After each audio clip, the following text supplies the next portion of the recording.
Работа в аграрном секторе становится привлекательнее в последние годы. Такую динамику фиксируют в Башкирском государственном аграрном университете. Обсудим приемную кампанию этого года, а также привилегии и льготы для студентов вместе с ректором БГУ Ильдаром Габитовым. Ильдар Исмагилович, здравствуйте. Добрый день. Итак, давайте начнем с особенностей приемной кампании этого года. В чем они заключаются, не считая коронавируса? Дело в том, что вопросы и правила приема, регламентации, она для всех вузов одинаковая. Их нам определяет Министерство науки и высшего образования. Но для нашего вуза, конечно, есть свои особенности и в нашем вузе. Прежде всего, мы все, как и все вузы, ведем работу в дистанционном режиме. Мы проводим соответствующую профориентационную работу. Например, у нас на сегодня, в настоящее время, буквально вчера, сегодня, на следующие дни, в онлайн-режиме идет открытые дни факультетов. Это очень интересно. Вот вы, если обратитесь в нашу страничку в YouTube, вы посмотрите. Далее, у нас прием документов и анализ результатов производится в удаленном режиме. В то же время в университете в главном корпусе работает консультационный пункт для тех, кому необходимы какие-то, может быть, очные консультации. Эта работа у нас поставлена так очень, я считаю, четко. И все, кто обращается в наш сайт, на наши адреса, которые выложены в сайте, мы все получаем, вы получите четкие, понятные ответы. Льготы для аграрного сектора и экономики очень серьезные. Это только для аграрных вузов Российской Федерации. В этом году, в соответствии с комплексной программой развития сельских территорий, те индивидуальные предприниматели или организации, ведущие, относящиеся к сельхозтоваропроизводителям, могут составлять договоры и оплачивать обучение, практически коммерческое обучение. И вся стоимость обучения, 90% этого оплаченной стоимости возвращается государством в рамках субсидий. Вы понимаете, какие на сегодня льготы перед теми, кто действительно хочет связать свою жизнь с сельским хозяйством. Ну а в сельском хозяйстве сегодня самые широчайшие перспективы. Потому что самая динамичная отрасль, которая на сегодня развивается в нашей стране, это сельское хозяйство, аграрная сфера. Это санкции, они помогают вообще-то производить больше и реализовать у нас именно нашей продукции. Ну и мы понимаем, что здесь можно рассчитывать на стабильный заработок. Раз и со стороны государства мы видим, что программы по сельской ипотеке, процентная ставка менее 3%, плюс сельская медицина также сейчас развивается, как и городская. Поэтому внимание государства, оно усилено. Сегодня именно так, потому что вот вы говорите сельскую ипотеку. Специалист, который начинает работу в сельской местности, может практически беспроцентный, понимаете, вот беспроцентный кредит на 0,01%. Да, 0,01%. Это что, вот на ипотеку? Это очень здорово и это правильно. Если кто поступает по целевому договору, у него есть будущее место трудоустройства. Это тоже очень здорово. Это только у нас в аграрном секторе. Поэтому на сегодня очень интерес к этому направлению возникает. Например, наш университет на сегодня выиграл на российском уровне грант по проведению агро-НТИ, так называемый 2020. А об этом все школьники на сегодня знают, потому что в Приволжском федеральном округе наш университет ведет эту работу, и порядка 4500 детей в возрасте старшеклассников, это от 5 до 10 класса, принимает участие вот в этих соревнованиях. Они изучают, проводят сначала на заочном этапе, это агрокосмос, агророботы, агрометео, агрокоптеры. Посмотрите. Самый современный, что есть на сегодня, по цифровым технологиям мы говорим, да, это у нас реализуется. И дети уже с удовольствием занимаются в этих направлениях. Конечно, мы же их берем на заметку. И это будущее нашей, я считаю, республики в аграрном секторе. Ильдар Исмагилович, а кто сегодня идет поступать в аграрный университет? Аграрный университет сегодня, он готовить специалистов по многим направлениям. В традиционном понимании, если мы раньше готовили только для сельхозпроизводства, то теперь мы готовим специалистов для областей народного хозяйства.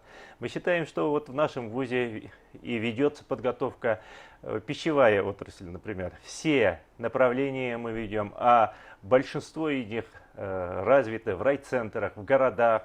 Это и общепит, это и технологии производства продукции, растениеводства, животноводства, кондитерских хлебобулочных изделий, землеустройство. Посмотрите, ребята работают во многих землеустроительных компаниях, комитетах и так далее. Ветеринария, управление ветеринарией – это наши выпускники. Кстати, на ветеринарный факультет у нас наивысший конкурс практически на сегодня. Сколько человек? Это всегда конкурс по нижнему баллу ЕГЭ. Вот в прошлом году было где-то порядка 176 баллов ЕГЭ, а верхний 240-250. А сколько человек на место? На место... Понимаете, на место дают заявление порядка 12 человек на место, но в процессе проведения приемной кампании вот составляется рейтинг листы, и каждый абитуриент на сегодня он видит, где он проходит, где не проходит, соответственно может анализировать свои возможности. У нас же абитуриент подает документы на несколько направлений, на несколько вузов. Он уже идет, конечно же, в те вузы, в те направления, где он более проходит. Поэтому конкурс он всегда в таком ключе. А как вы оцениваете, кстати, рынок ветеринарных услуг? Каков уровень зарплат и частный сектор у нас здесь развит? Все большее внимание сейчас уделяется уже частным ветеринарным клиникам, как и везде в мире и за рубежом, на Западе. Примерно на Западе ведь в компаниях, которые занимаются аграрным и сельхозпроизводством, это птицеводство, свиноводство, молочное или мясное скотоводство, работает порядка 15% от всего в составе ветеринарных врачей, а остальные работают с домашними животными в различных компаниях, которые не имеют отношения к сельскому хозяйству. У нас тоже к этому стремится.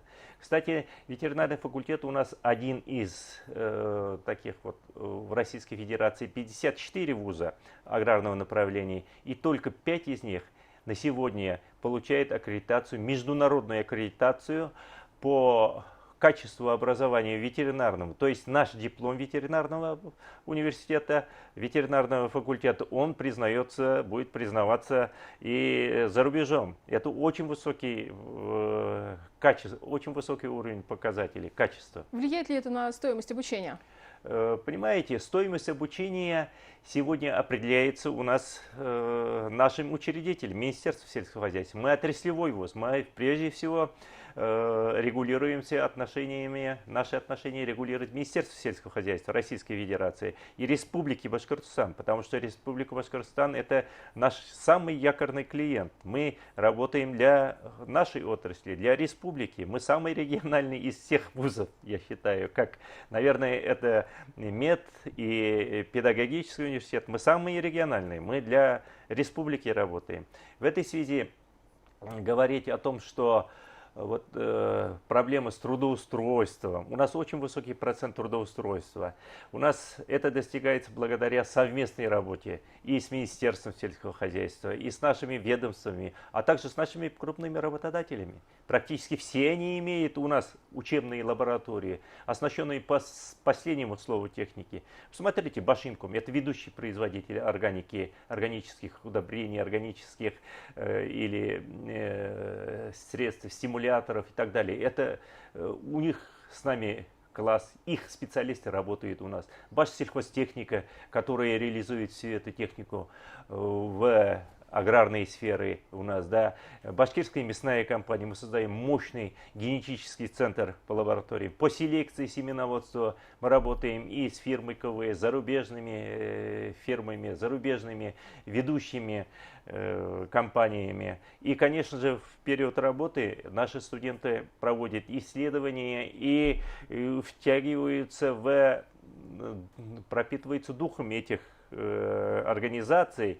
И к тому же, на сегодня отличительная особенность следующая, что Мы обязательно привлекаем к учебному процессу ведущих специалистов и руководителей самых передовых наших предприятий, которые работают в аграрной сфере экономики. Не надо ездить особо-то на сегодня за рубеж, чтобы получить самые последние новшества. Например, недавно в республике мы видели, компания Роботекс, она открыла в Абзелилском районе роботоферму. Вы, кстати, про роботов я хотела у вас отдельно спросить, Ильдар Исмагилович. Вы сказали, по последнему слову техники мы стараемся оснащать наши классы и иметь такую инфраструктуру. Мы имеем. И роботы. В целом, как вы строите эту работу? Мы строим таким образом.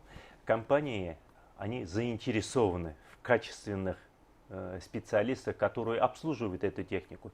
Говорят о том, что сейчас цифры всех заменят. Ничего подобного. Вот эту технику, которая высокопроизводительная, которая за один проход, например, сегодня на полях, за один проход тракторы, машино-тракторный агрегат производит множество операций. За ними один человек, водитель или оператор, мы его сейчас называем, он не успевает отслеживать. Помогает эта цифра, помогает современное оборудование. И эти фирмы, которые с нами работают, они заинтересованы в продвижении своей продукции для получения качественных результатов. И действительно получается очень высокий, хороший показатель. Посмотрите, как у нас республика имеет, какие показатели. На сегодня же на фермах в грязи по колено нет таких производств. Вы понимаете, да? Правда, есть, конечно же, у нас республика 38% на селе живет. И совершенно правильно, мы должны обеспечить и дороги, и место работы для тех людей, которые живут в сельской местности. Будет обязательно развитие фермерства. Для этого тоже мы готовим специалистов. Посмотрите, органическое производство продукции. Каждый из нас хочет, чтобы... Конечно, натуральные. А фермеры, конечно же, они будут готовить эту продукцию. И у нас только в республике очень высокие дотации идут. Это дотации, по-другому, гранты, субсидии на поддержку такого рода деятельности в сельском хозяйстве. Это и по пушнины, козеводство, овцеводство, сыроделие. Кстати, у нас есть самый суперсовременный класс по сыроделию, по мягким сырам. Мы на всю Россию готовим специалистов. Да, БСТ показывала, кстати, материал. И те студенты, которые у нас в университете, они по желанию обязательно могут бесплатно пройти эти курсы. Кстати, отмечу также, мы же пчеловодческая республика. По пчеловодству у нас обязательно каждый студент бесплатно может получить профессию пчеловод. У нас самые лучшие кафедры пчеловодства, самые лучшие преподаватели, профессора в этом отношении. Ильдар Исмагилович, в завершении нашего разговора, какие рекомендации вы бы дали абитуриентам, тем, кто собирается поступать в аграрный университет? Ребята, я бы хотел вас прежде всего нацелить на то, что вы сейчас выбираете свой следующий шаг в жизни. Очень тщательно выберите профессию.